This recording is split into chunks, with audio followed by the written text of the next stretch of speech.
So I have this Dyson V10 model, and I got it mainly to do small spaces and stairs and getting to places easier than lugging around a huge ass vacuum. But it doesn't quite last as long on this one battery as I would like for our house.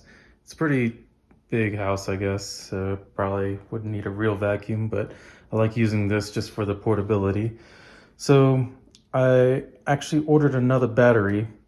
The thing is, it's not really user replaceable, but you can kind of do that if I'll show you.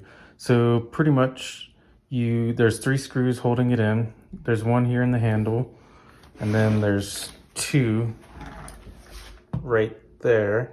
And then I have removed them already, and this is actually an aftermarket battery.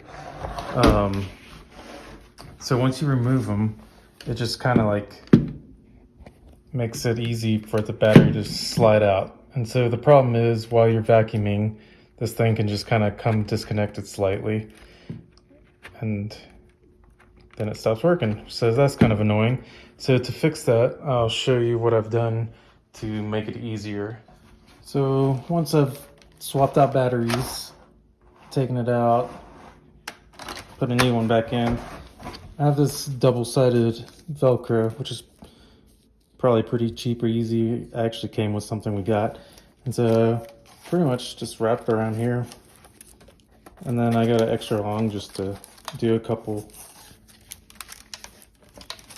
wraps around. And when you do that, it's not coming out. It's secure, just as good as this 3 screws. And then when you're done, or you run out of juice, you just unwrap it. Probably do a lot less than this.